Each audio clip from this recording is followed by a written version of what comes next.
नमस्कार मंडळी. तर आज आहे मटणाचा बेत. तर हे बघा, मटण मी स्वच्छ धुवून घेतलं आहे आणि त्यात आता मी हळद टाकले आहे, मीठ टाकत आहे आणि याच्यानंतर आता मी टाकणार आहे जिरा आणि धनिया असतो ना त्याची पेस्ट पावडर आणि ही लसूण अद्रकची पेस्ट टाकून मी मॅरिनेट होण्यासाठी हे सगळे मिक्स करून ठेवत आहे.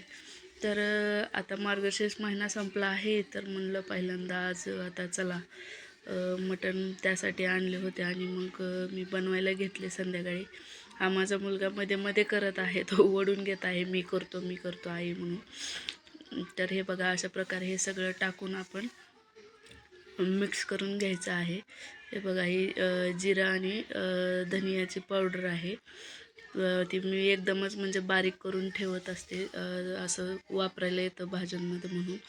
आणि टेस्ट खूप भारी येते आणि धना पावडर असते त्याच्यामुळं ना आपले म्हणजे भाजीला घट्टपणा येतो आणि एक टेस्ट पण वेगळी मस्त येते. त्याच्यामुळे हे बघा, अशा प्रकारे मिक्स करून ठेवलं आहे. आणि त्यानंतर हा मसाला मी घेतला आहे. कांदा खूप चांगल्या पद्धतीने भाजून घ्यायचा आहे. तर हे बघा, हे मीडियम फ्लेमवरच भाजायचं आहे, त्याला काही फास्ट फ्लेम करायची नाही आहे. आणि त्यानंतर हे बघा, मी मसाला सगळा भाजून थोडंसं गार होऊ देण्यासाठी काढून ठेवला आहे. आणि त्यानंतर मिक्सरच्या भांड्यातून हे बघा अशा प्रकारे काढलेलं आहे.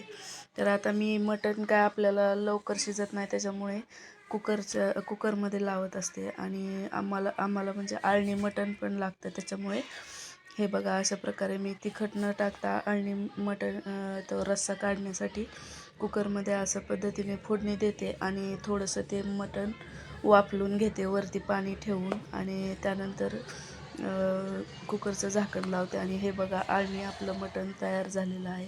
हे बघा किती छान म्हणजे शिजतं मटण.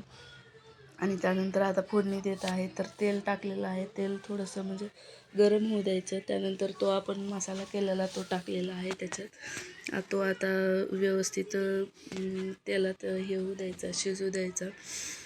चांगला लालसर खरपूस रंग येईपर्यंत तो हे बघा अशा प्रकारे तेल सुटेपर्यंत असा तेलात हे करायचं आहे. तर प्लीज मैत्रिणींनो, माझ्या चॅनलला सबस्क्राईब करा, लाईक करा आणि कमेंटही करत जावं माझं काही चुकत असेल किंवा तुम्हाला कोणती अजून रेसिपी हवी असेल तर प्लीज मला तसं कमेंटमध्ये सांगत जा, त्यानुसार मी म्हणजे करत जाईन. त्यानंतर हे बघा, आपल्याला मीठ टाकलेलं आहे थोडंसं म्हणजे चवीनुसार, कारण आपण अगोदरही मीठ टाकलेलं आहे. आणि हा आमचा गावाकडला काळा मसाला आहे. तर हा एवढा टेस्टी छान आहे ना, तर त्याच्यामुळे बाकीचे जास्त मसाले काही टाकण्याची मला गरज नाही लागत. आणि त्यानंतर फक्त हा एव्हरेस्टचा चिकन मसाला आहे ना, तो थोडासा मी टाकते, नाहीतर बाकी काहीही वापरत नाही मसाले. झालं एवढ्यातच आता मी फोडणी देऊन देते. हे बघा अशा प्रकारे व्यवस्थित तळून घ्यायचं आहे. त्याला म्हणजे करपू पण नाही द्यायचं, करपट वास नाही आला पाहिजे, त्याच्यामुळं हे बघा अशा प्रकारे लो फ्लेमवर एकदम हे करायचं आहे. ह्याच्याबरोबर भाकरी, ज्वारीची भाकरी, भात एकदम भारी, किंवा बाजरीचीही भाकरी. आता थंडीच्या दिवसात चांगले असते तर आपण बाजरीचीही भाकरी खाऊ शकतो, आपल्या आवडीनुसार आहे. आम्ही तर म्हणजे सोलापूरच्या असल्यामुळे आम्ही ज्वारीचीच भाकरी खातो आणि भात थोडासा असतो, त्याच्यामुळे हे बघा अशा प्रकारे आता ते झालेला आहे मसाला चांगला. तर आता ते आळणी मटण मी कुकरमध्ये शिजवून घेतलेलं डायरेक्ट त्यात आता त्या फोडणी देत आहे. आणि हे बघा अशा प्रकारे आपली मटण करी तयार आहे. तर या खायला. बघा आता हे टाकल्यानंतर अजून 5 ते 7 मिनिट असं उकळू द्यायचं आहे. मसाला वगैरे त्यात चांगला मिक्स होऊन शिजू द्यायचा आहे. उकळू द्यायचं म्हणजे करी आमटीला पण मस्त टेस्ट येते. तर प्लीज माझ्या चॅनलला सबस्क्राईब करा, लाईक करा आणि कमेंट करा. तुम्हाला कोणती रेसिपी हवी असेल तरीही कमेंट करा. मागे मी आता 2-4 दिवसाखाली डिंक लाडूची पण रेसिपी टाकली आहे, तर तेही जाऊन बघू शकता तुम्ही. तर प्लीज मला सपोर्ट करा.